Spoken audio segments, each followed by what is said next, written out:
Hey! Alors, aujourd'hui, écoute, je voudrais te parler d'un livre. Et depuis décembre 2015, alors on est actuellement en avril 2018, donc ça fait 2 bonnes années et demie que c'est le cas, je m'intéresse au sujet de la vie après la mort. Est-ce que la vie continue après la mort du corps physique ou pas? Enfin bref, toutes ces questions-là, dans une autre vidéo, probablement je t'expliquerai ce qui m'a amené à se poser ces questions, somme toute assez essentielles. Et donc depuis, j'étudie, j'expérimente, j'ai plongé dans la marmite, comme on peut dire, et je viens de terminer un livre, le livre du docteur Jean-Jacques Charbonnier qui s'appelle Les 7 bonnes raisons de croire à l'au-delà. Tiens, voilà, je te le montre à la caméra.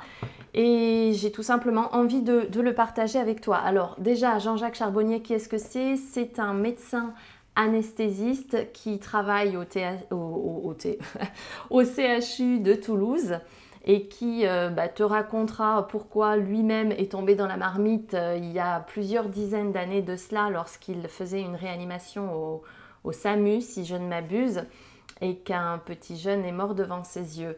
Ça a été son point de départ, il l'explique très bien dans ses livres, donc je vais te laisser le découvrir. En tout cas, c'est un spécialiste de ce sujet, c'est un scientifique, donc pour tous ceux qui ont besoin d'être rassurés par un aspect beaucoup plus concret, rationnel et scientifique, c'est intéressant de rentrer dans ces questionnements-là à travers Jean-Jacques Charbonnier.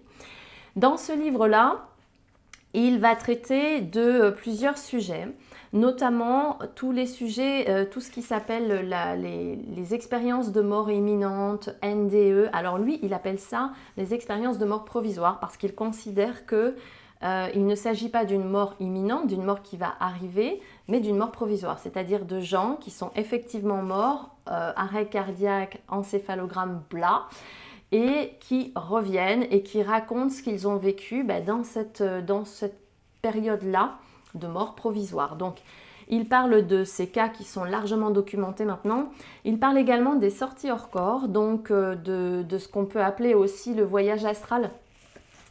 Voilà, il parle des perceptions mortuaires, c'est-à-dire les perceptions que peuvent avoir certaines personnes juste avant de mourir et qu'ils partagent avec leur entourage, ou des perceptions que peuvent avoir des gens proches de quelqu'un qui est en train de mourir. Voilà, il parle de ce sujet et il parle également des transcommunications instrumentales, c'est-à-dire que depuis plusieurs années maintenant, il y a des personnes qui ont découvert qu'on pouvait enregistrer les voix des défunts et voire même des images. Donc il parle de ce sujet, il y a le père François Brune qui est un grand spécialiste dans ce domaine, donc les transcommunications instrumentales. Ce livre est assez petit, hein, tu vois, il fait, je sais pas moi, en collection poche, il fait 200 pages à peu près.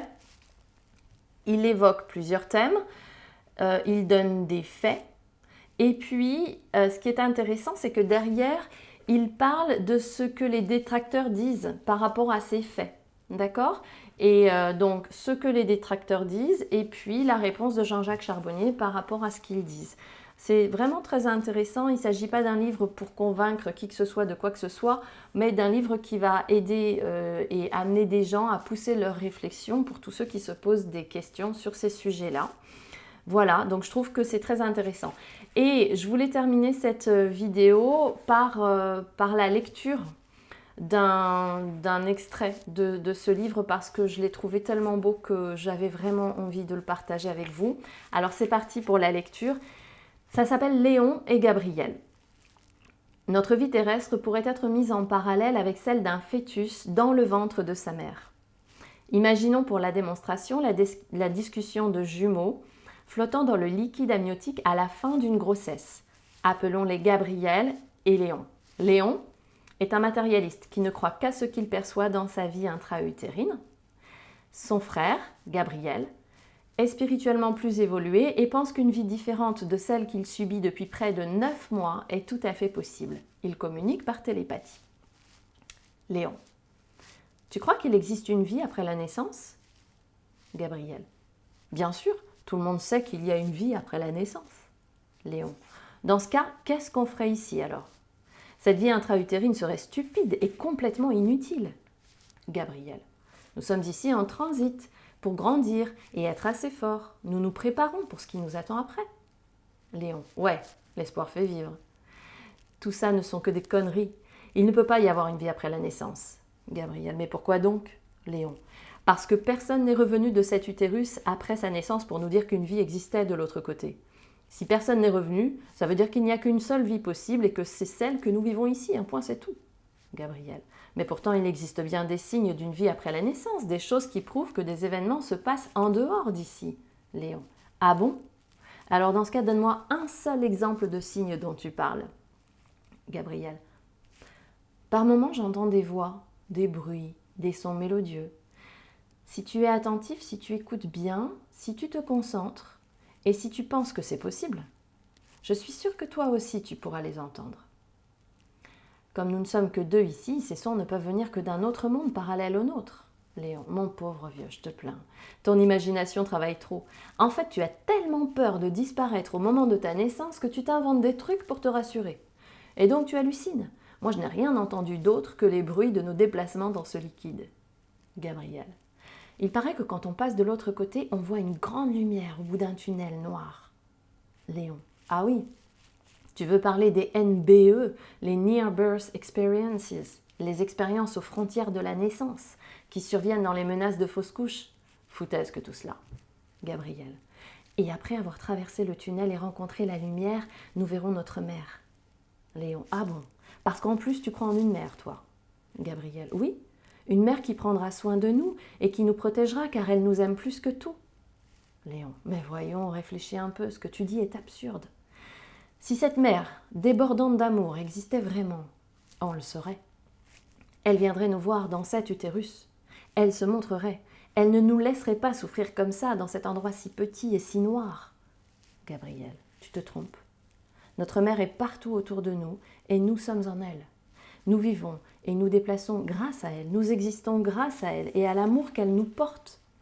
Léon, tu pètes les plombs, mon pauvre. Tu ne vas quand même pas être comme tous ces illuminés qui croient en mère. Gabriel, quand nous passerons de l'autre côté, elle sera là et elle nous prendra dans ses bras. Léon, mais tu n'existeras plus quand tu passeras de l'autre côté. Gabriel, qu'est-ce qui te fait dire ça? Léon, c'est ce cordon relayé à ton abdomen qui te fait vivre. Sans ce cordon, tu n'es plus rien et toute vie est impossible. Quand tu passeras de l'autre côté, ce cordon sera coupé. Tu n'auras plus aucun moyen de recevoir de l'oxygène et du glucose. Privé de ces deux éléments vitaux, tu mourras en moins de 3 minutes. Tiens, regarde, petite démonstration. Tu vas voir ce qui arrive si je plie ton cordon ombilical avec mes pieds là. Gabriel, arrête, j'étouffe. Léon, tu vois, gros malin, ce que tu deviens en quelques secondes sans ce cordon? Tu deviens tout gris, tu meurs et tu n'existes plus. Léon, voilà, ne t'énerve pas, je lâche. J'ai pas du tout envie d'avoir un avorton à côté de moi, rassure-toi. J'ai juste voulu te donner une petite leçon pour que tu restes les pieds sur le placenta. Je viens de te prouver scientifiquement que sans ce cordon, toute forme de vie est impossible. Gabriel, ouf, merci. Léon, pas de quoi. Gabriel, j'ai bien cru que j'allais mourir. Léon, alors, tu es convaincu maintenant, j'espère. Gabriel, convaincu de quoi? Léon, eh bien que sans ce cordon, il est impossible de vivre, tout simplement. Gabriel, non, pas du tout. Léon, quoi? Gabriel, mais je pense que ce cordon ne nous est indispensable qu'ici. Nous n'en aurons aucunement besoin quand nous serons de l'autre côté. Léon, j'abandonne. Tu es vraiment irrécupérable.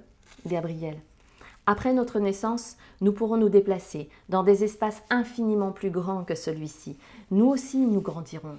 Notre vie, la vraie, ne commencera qu'à ce moment-là. Léon, tu es complètement dingue. En attendant, écarte-toi un peu de moi, tu prends toute la place quand tu étends les bras. Soudain, une violente pression s'exerce dans tout l'utérus. Léon et Gabriel sont ballottés dans tous les sens. Ils entendent nettement une grosse voix qui hurle « Poussez, poussez, oui, voilà, c'est ça, continuez !» Je commence à voir une tête. Le liquide dans lequel il baigne s'échappe, en jet puissant. Gabriel est heureux. Il devine que ce bouleversement est le signe du départ d'une nouvelle vie qu'il pense merveilleuse. Léon est d'abord terrorisé, puis peu à peu, son visage crispé se détend et s'illumine d'un tendre sourire. Il passe l'obscurité du tunnel utérin et aperçoit une violente lumière. Léon. Gabriel, tu m'entends toujours? Gabriel, oui Léon. Je ne te reçois plus que très faiblement. Bientôt nous ne pourrons plus communiquer de cette façon et nous aurons tout oublié de ce qui s'est passé dans cet utérus. Léon, je crois que tu avais raison, Gabriel. On va retrouver notre mère. Il y a fort à parier qu'au seuil de la mort, le plus Léon d'entre nous croira aussi en Dieu.